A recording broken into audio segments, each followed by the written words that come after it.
안녕하세요. 저는 안양에서 살고 있는 평범한 40대 후반을 바라보고 있는 아줌마입니다. 곧 다가오는 명절 준비는 잘하고 계신가요? 이맘때가 되면 살랑살랑 바람이 불어오는 것 같아 참 기분이 좋습니다. 저는 사계절 중에 가을을 참 좋아해요. 가을은 덥지도 않고 춥지도 않아 기분을 참 좋게 만들어 주거든요. 또 가을 되면 명절 연휴가 있어 기대되기도 하고요. 벌써부터 명절을 위해서 집으로 내려가는 분들이 많으실 텐데요. 근처 카페에서 차 한 잔을 마시며 업무를 보는데 갑자기 저의 이야기가 문득 하고 싶어 이렇게 글을 적어봅니다.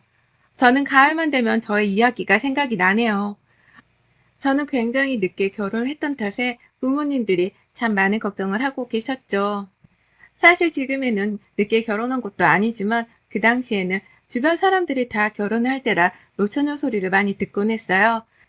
그래서 1년에 2번이지만 명절이 다가오는 게 싫을 정도로 결혼 이야기를 지겹게 들었거든요. 비혼주의자는 아니었지만 저는 오래된 남자친구와 이별을 하고 꽤 오랜 시간 아파했어요. 그러다 보니 소개팅을 해도 감흥이 별로 없더라고요. 그래서 제 팔자에 이제 연애도 남자도 없구나 싶었죠.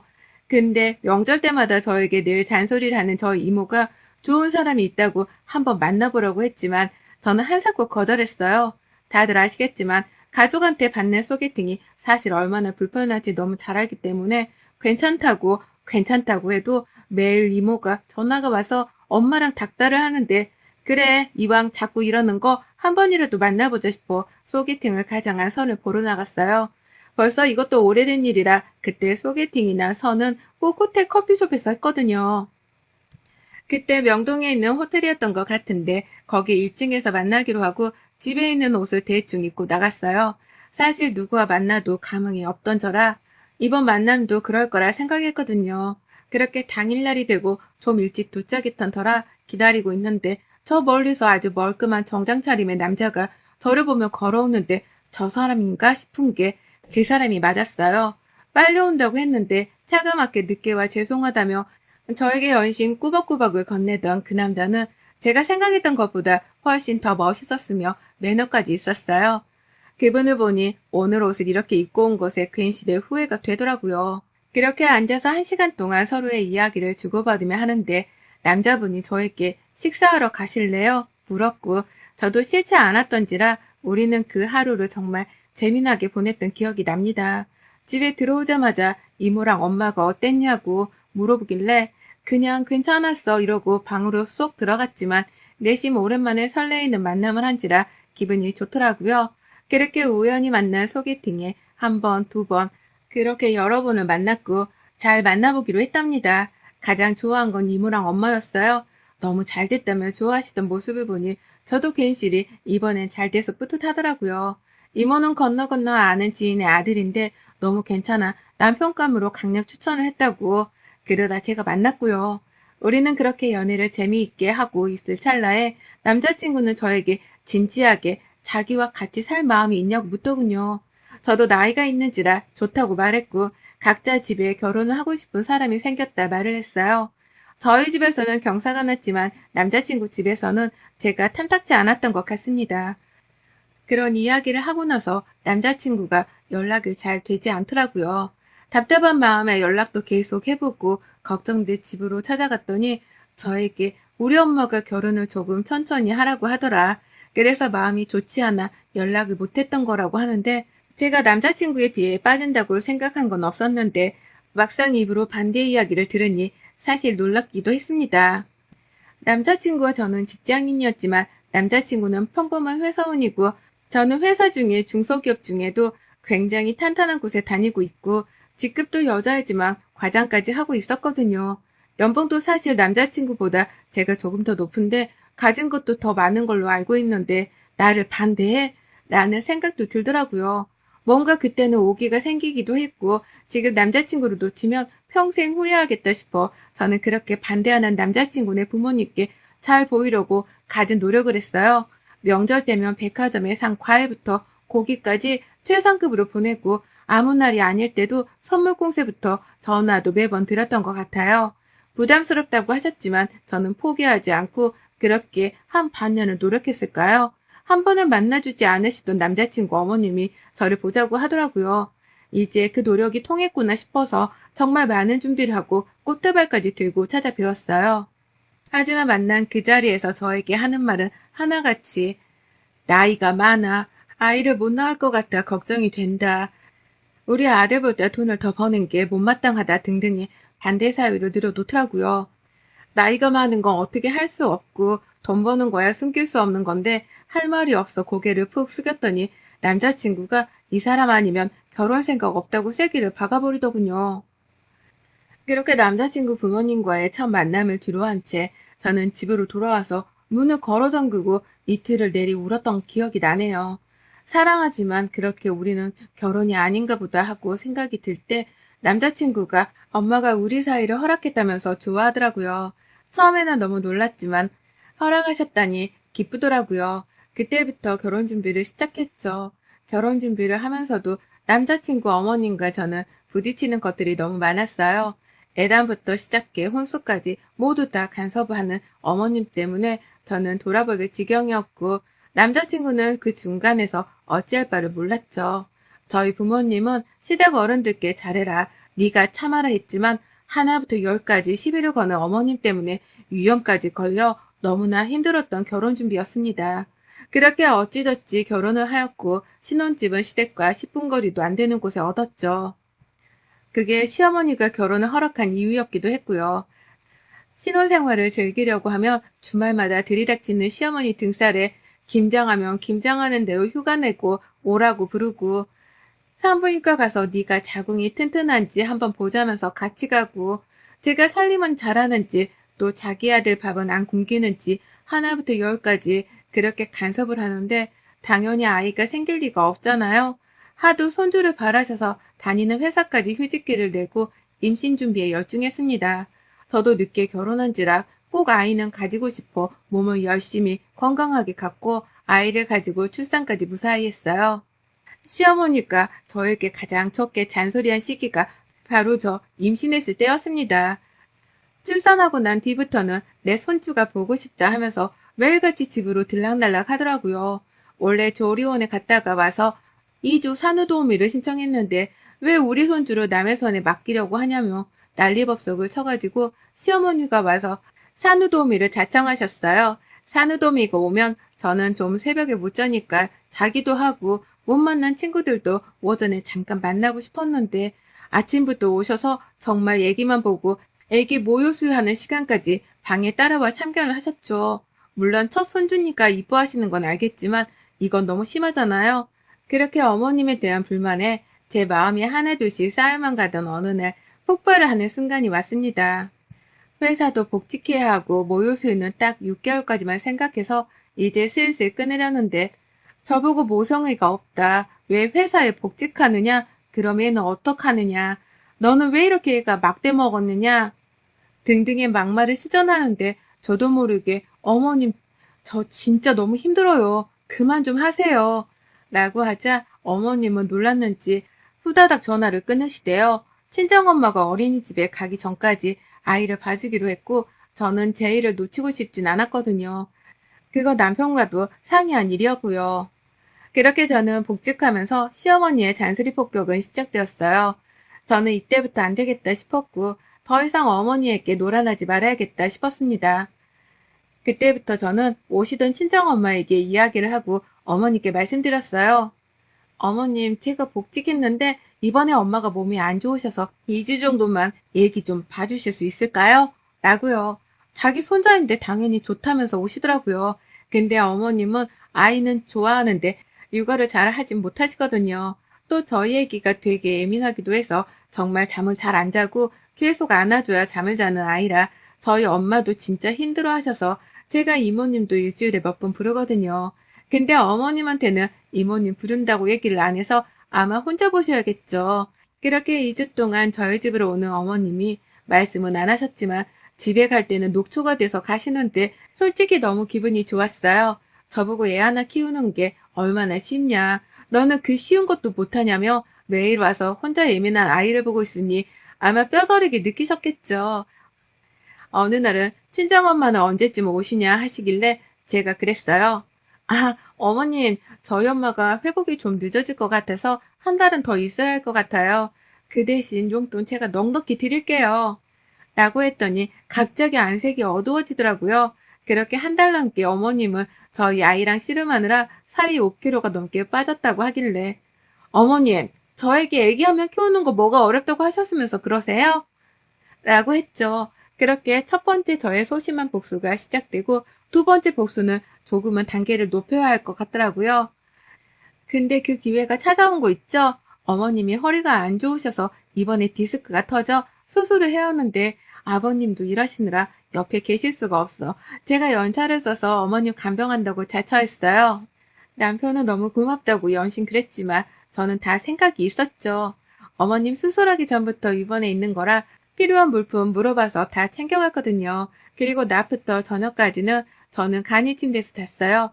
거기가 5인실이었는데 사람들이 많으니 화낼 수도 없고 소리를 지를 수도 없으니 저를 계속 쿡쿡 찌르는데 저는 모른 척하고 계속 잠만 잤어요. 어머님 혼자 화장실 가시고 식사하시고 그러셨나 봐요. 일어나서는 어머 죄송해요 이러고 반짝 또 도와드리고 잠깐 전화통화한다고 하고 몇 시간을 카페에 앉아있다고 가곤 했죠. 그랬더니 저희 남편한테 하소연했나 봐요. 간병한다고 와서 계속 저는 잠만 자고 지금 또 전화하러 갔는데 들어오지도 않는다고 얘기했더니 남편이 시어머니한테 버럭 화를 냈나 봐요. 엄마, 요즘 며느리들이 얼마나 시어머니 생각을 안 하는데 우리 와이프는 엄마 간병한다고 연차까지 다 써가면서 그러는데 그런 소리 좀 하지 마. 이랬다고 하더라고요. 어찌나 고소하던지. 어머님은 퇴원하고 저한테 전화를 한동안 안 하더라고요. 아프신 분한테 그러는 건 죄송은 하지만 지금까지 저한테 해오신 것들을 보면 아무것도 아니라는 생각이 들었거든요. 그 뒤로 몇 번 정도 전화로 잔소리를 시전하셨지만 그럴 때마다 한 귀로 듣고 한 귀로 흘렸죠. 1년에 가장 많은 신경을 써야 하는 어머님의 생일이 다가왔어요. 벌써부터 어머님은 저에게 뭐가 가지고 싶다, 누구 며느리는 뭘 해주더라, 나는 뭘 하고 싶다 등등을 말씀하셨지만 그냥 저는 돈이 편할 것 같아 돈으로 준비하려고 했어요. 어차피 뭘 사다 주면 항상 뒤엔 나는 돈이 좋더라 이런 거 사올 바엔 그 말이 듣기 싫어서 몇 년 전부터 용돈으로 드립니다. 식당부터 어디 가고 싶다 계속 말씀하셔서 이번에는 남편 보고 예약하라고 하고 저는 손을 뗐어요. 제가 하면 마음에 안 들어 하는데 굳이 제가 할 필요가 없다고 생각했죠. 그렇게 생일 당일날이 되었고 남편에게 물어보니 식당 엄마가 먹고 싶은 대로 예약했다고요. 그래서 그런가 보다 하고 아이 챙겨서 식사 시간에 맞춰 나갔어요. 근데 한눈에 봐도 정말 너무 비싼 고급 음식점이더라고요. 소고기집이었는데 룸으로 되어 있고 나는 왜 이런 데로 했냐고 남편을 타박하니 아니 엄마가 자기가 사준다고 좋은 곳 가고 싶다고 하잖아 라고 하대요. 짠순이 시어머니가 웬일인가 싶어서 나는 잘됐다. 고기나 잔뜩 먹어야지 싶었죠. 근데 갔더니 시어머니 말고도 그 시이모님들도 와 계시더라고요. 인사를 드리고 메뉴판을 보니 거의 한 코스당 1인당 20만 원 가까이 하는데 지금 온 사람들만 봐도 10명 정도가 되는데 그럼 거의 200만 원 정도의 식사비로 나간다고 대충 예상이 되는 게 어머님이 뭐 로또라도 맞았나 싶어서 맛있게 식사를 하고 잠깐 아이 데리고 화장실에 갔다가 룸에 들어왔는데 남편만 남아있고 다들 안 계시더라고요. 다들 나가신 거야? 우리도 빨리 가자. 이러고 나가려는데 종업원이 저한테 계산서를 건네는데 그 계산서에 정확히 206만 원이 찍혀 있더라고요. 너무 당황해서 아까 저희 어머님이 계산하고 가셨을 텐데 착오가 있는 거 아니냐 물으니 아니라고 하는 거예요. 바로 어머님께 전화를 걸어서 어떻게 된 일인지를 물어봤죠. 어머님 어디 가셨어요? 지금 여기 계산이 안 돼 있다고 하는데 그이 말로는 오늘 어머님이 식사 사주신다고 하셨는데 계산하고 가신 거예요? 나 지금 저기 앞에 카페에 와 있는데 이모들이랑 무슨 소리야 너희가 사준다고 해서 여기로 온 거잖니. 그래서 이모들한테도 며느리랑 아들이 비싼 밥 사준다고 부른 건데 잘 먹었다 얘. 이러고 끊으시는 거예요. 진짜 이 얘기를 듣는데 손발이 덜덜 떨려서 우선 결제를 하고 나왔어요. 일부러 저 골탕 먹이러 이렇게 한 것 같은데 밥을 못 사드리는 것도 아니고 먹고 싶다고 하셨으면 당연히 모시고 왔을 텐데 저희를 속이고 이렇게까지 하는 게 도저히 참을 수가 없었습니다. 그렇게 이를 바득바득 갈고 있는데 제 생일이 다가왔습니다. 이때다 싶어서 서울 청담동에서 오미카세 집으로 10명 똑같이 예약했어요. 거기는 1인당 25만 원이 넘는 식사 가격에 룸 차집이 또 있거든요. 제가 대접해드린다고 하니 시이모들도 다시 다 초대를 했죠. 그렇게 어머님은 아무런 생각하지 못하고 다들 모시고 왔더라고요. 네가 이렇게 비싼 곳에 웬일이나 싶었겠죠. 코스 요리 외에도 드시고 싶은 게 참 많으시더라고요, 우리 어머님. 저한테 계속 이거 시켜도 되지? 시 이모님들한테도 마음껏 시켜. 우리 며느리가 능력이 좋아. 이러면서요. 저는 웃으면서 다 시키라고 말씀드렸죠. 그랬더니 비싼 요리들도 또 따로 시키더라고요. 그렇게 식사 자리가 끝나고 남편 지갑은 집에 제가 일부러 두고 오고 계좌도 저희는 공동 계좌라 비밀번호도 다 바꿔놨어요. 혹시나 내줄까봐요. 당연히 내준다면 다시 돌려받아야겠지만요. 그렇게 만반의 준비를 하고 식사가 거의 끝날 무렵 저는 대화를 하는 도중에 요유의 식당을 나왔습니다. 계산은 안에 있는 분들이 할 거라고요. 그렇게 한참 가고 있는데 남편과 어머님이 번갈아 전화를 해오더군요. 남편 전화부터 먼저 받았더니 이거 우리가 내는 거 아니냐고 하더라고요. 그래서 우리가 내려고 했는데 어머님이 며느리 생일에 선물 한 번도 안 주시는데 이런 밥 한 번 정도는 사주면 좋을 것 같아서 라고 받아쳤죠. 남편도 할 말이 없는지 끊더라고요. 그 뒤로 어머님이 전화가 왔길래 받아서 똑똑하게 이야기했어요. 받자마자 저에게 뭐 CM이를 골탕 먹이냐, 사달라고 하면 될 걸 왜 도망가느냐, 뭐 이런 말들이었죠. 어머님, 저 결혼하고 한 번도 제 생일 안 챙겨주시면서 이번에 한 번 고하게 챙겨주세요. 그러시라고 제가 예약한 거예요. 저는 어머님 생일마다 늘 용돈에 선물에 식사에 다 해드리는데 어머님은 정작 제 생일에 해준 게 뭐가 있으세요? 그래도 다 이해했는데 이번엔 어머님께 좀 챙김 받고 싶어서요.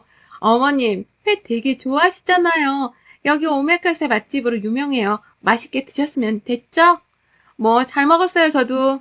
그 뒤로도 뭐라 뭐라 하셨지만 전화를 뚝 하고 끊었습니다. 집에 와서 남편은 저보고 너무했다고 그냥 이야기하면 엄마가 사줬을 텐데 왜 그랬냐고 하길래 지금까지 어머님이 저한테 했던 모든 사건들을 소리치며 말했어요. 니네 엄마가 나한테 했던 행동들을 봐라. 해준 게 뭐가 있냐 나한테? 며느리 생일에 200도 못 쓰냐? 그럼 나는 어머님 생일에 도대체 얼마를 쓰는 거야? 그것뿐만 아니라 매번 뭐 사고 싶은 거 있을 때마다 나한테 전화하지 않냐? 이 정도면 진짜 애교지. 소리쳤더니 미안하다며 안방으로 들어가대요. 그 다음날 바로 시아버지와 시어머니가 호출하길래 그래 잘됐다 싶어서 갔습니다. 아버님도 너무 생일 못 챙긴 거 너무 서운게 생각하지 말라 부족했다라고 하시는데 어머님은 저보고 난리를 치더라고요. 이모들 앞에서 자기가 얼마나 쪽팔린 줄 알았냐고요. 알고 봤더니 지갑도 안 가져왔다고 하시더라고요. 그런데 진짜 화가 나잖아요. 며느리 생일에 지갑도 안 가져온다는 게요. 그래서 이모 한 분이 내주셨나 봐요. 자기 엄청 쪽팔렸다면서 도대체 뭐 하는 짓이냐고 화를 내길래 그래도 좀 미안한 마음에 들고 왔던 과일 바구니를 바닥에 세게 내팽개쳤어요. 그리고는 소리쳤죠. 제가 어머님 무슨 종이에요? 하녀예요? 저는 적어도 어머님이 저에게 미안한 마음 정도는 가지실 줄 알아서 이렇게 온 건데 어머님은 끝까지 어머님 생각뿐이신 것 같네요. 제가 지금까지 당해온 거 생각하면 이번 일은 아무것도 아니지 않아요? 제가 뭐 바보여서 참고 있었겠어요? 라며 고래고래 소리를 질렀죠. 내친 김에 지금까지 어머님한테 당했던 모든 일들을 이야기하는데 한 번도 말대꾸 안 하던 제가 이러니 대꾸할 말이 없으셨겠죠. 팽개쳤던 과일도 다시 제가 주워 담았어요. 어머님 드리려고 사온 과일인데 어머님은 드실 만한 가치가 없으신 분 같네요. 이 과일 바구니를 사온 돈도 너무 어머님께 아깝네요. 사실 던지고 가고 싶지만 어머님께 드리는 것보다 차라리 이 과일을 지나가는 모르는 다른 사람한테 주는 게 나을 것 같네요. 라며 비꼬았죠. 뒷목을 잡고 쓰러지는데 요요히 저는 시댁을 나왔습니다. 그렇게 시댁에 발길을 하지 않겠다 선언하고 난 지 벌써 1년이 되었네요. 명절에 매번 가서 전 부치고 친정 못 가게 맞고 친정에서 선물 보내면 싸구려 아니냐며 늘 명절 때마다 눈물을 훔치곤 했는데 이제는 남편만 보내고 저는 안 가요. 착한 며느리는 이제 그만입니다. 저에게 전화도 오지만 받지도 않고요. 남들이 보면 너무했다 싶을 수도 있겠지만 최선을 다한 사람에게 후회 따윈 남지 않더라고요. 어머님은 며느리를 꼭 자기 밑에 부하나 종 정도로 아는 것 같으니 그런 사람 생기면 언제든지 제가 남편이랑 이혼해주겠다. 걱정하지 마라. 라고도 말을 덧붙였거든요. 그 뒤론 제가 이혼할까 무서운지 잘 건들진 않으시네요. 이번 명절은 아이랑 친정 식구들이랑 여행 가기로 했어요. 남편도 온다고 하는데 자기 엄마 무서워서 어디 오겠어요? 뭐 알아서 하라고 했네요. 살아가면서 누군가에게는 꼭 한번 저의 이야기를 전해보고 싶은 생각이 들었는데 이렇게 사연을 보내는 채널이 있어 용기 내서 보내보네요. 다들 추석 명절 행복하게 보내세요. 여러분의 생각은 댓글로 남겨주세요. 오늘도 시청해주셔서 정말 감사합니다.